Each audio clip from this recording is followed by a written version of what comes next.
candidat, Maître Kazi, son éminence Maître Kazi.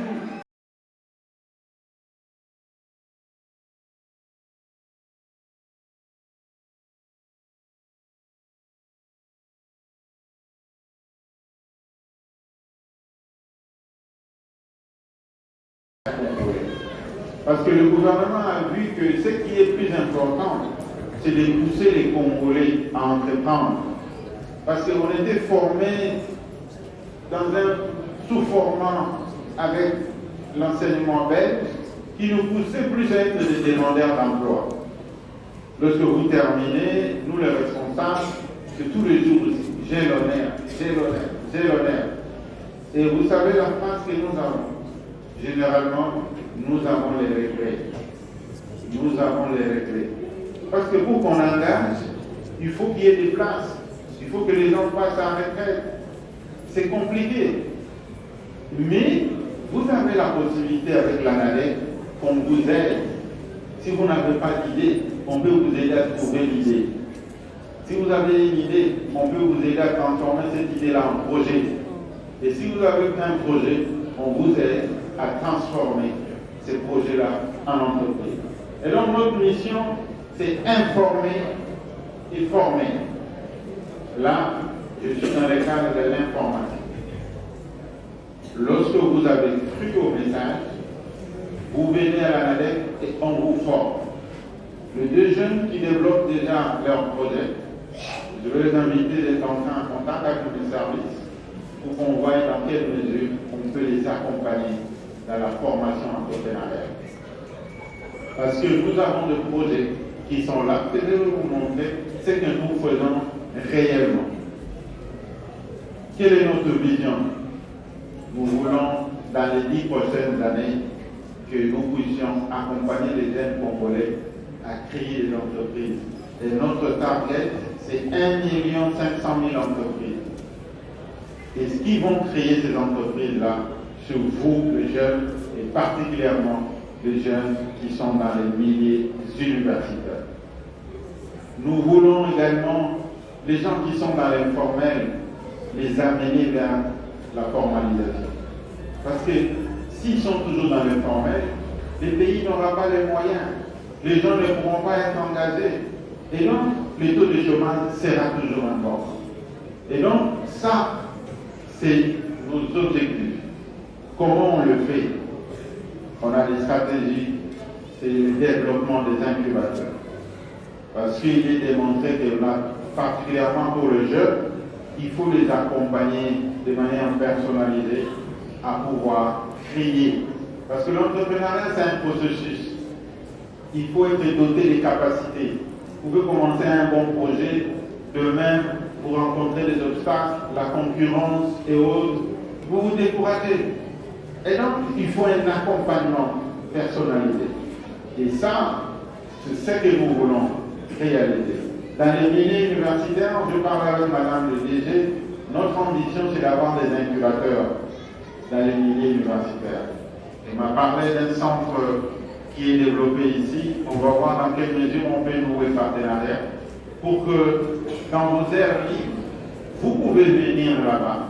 On vous aide, et si vous n'avez pas d'idées, on vous aide à trouver les idées. Si vous avez déjà des idées, on vous aide à transformer ces idées en projets. Et donc, si vous avez besoin de financement, il y a des institutions au niveau étatique qui ont pour mission de vous accompagner au financement. Voilà les projets que nous développons. Ceux qui suivent un peu l'activité, nous avons un premier projet des Ichango Startup Center. Si vous venez à la place Royale, vous allez visiter ce projet qui a la particularité d'accompagner l'entrepreneuriat innovant. Le jeune qui a développé son projet ici, il peut passer parce que le 8 de ce mois, on va sélectionner les 30 meilleurs projets pour les accompagner pour que ce projet-là devienne des véritables entreprises. Et nous allons, dans chaque université, travailler avec les différents responsables pour avoir aussi des incubateurs au niveau universitaire. Et dans chaque province, en fonction des produits phares des provinces, on va développer également des incubateurs. Nous avons un autre c'est dans la filière cuir. Et à quoi il consiste? Vous avez des jeunes, si vous passez, vous allez les voir, c'est des jeunes qui sont en train de fabriquer des chaussures de très très bonne qualité, parce que nous avons des équipements made in Italy, un pied dans l'entrepreneuriat.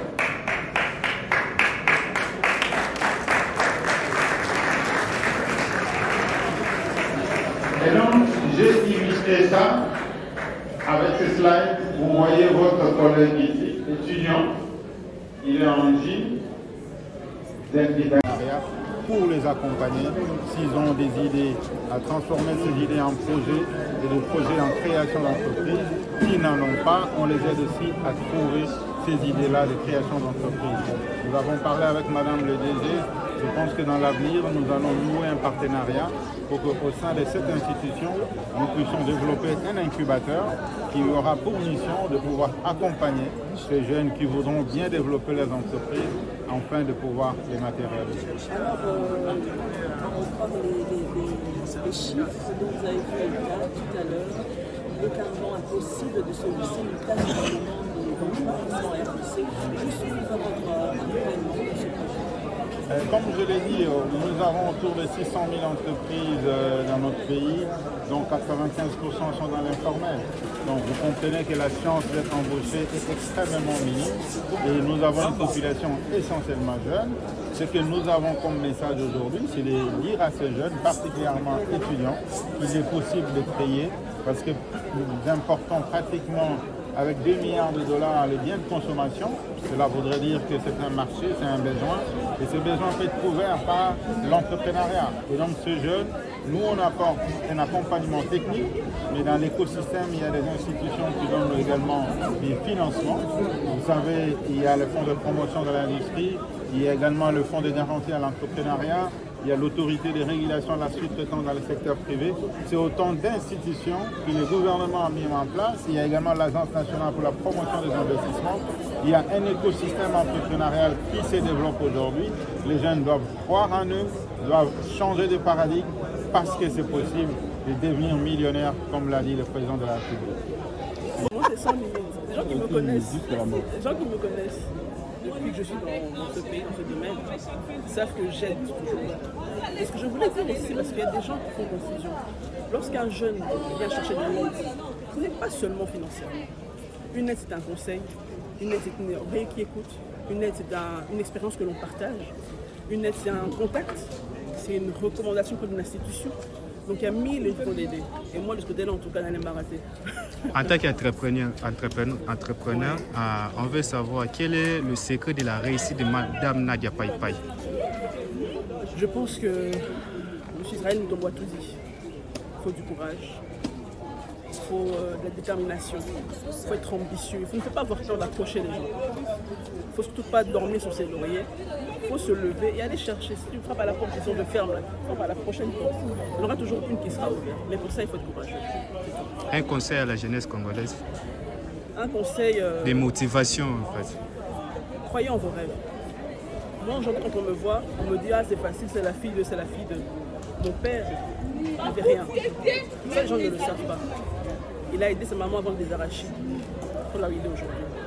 Et c'est ça qui m'a motivé. Je me dis qu'on peut partir de rien et devenir quelqu'un. Donc ne vous fatiguez pas, croyez en vos rêves, qui que vous soyez. Même si vous avez 5 $, pour cela l'a dit tout à l'heure, là qu'on sait que 20 $. Voilà, bonne chance à tous. Merci.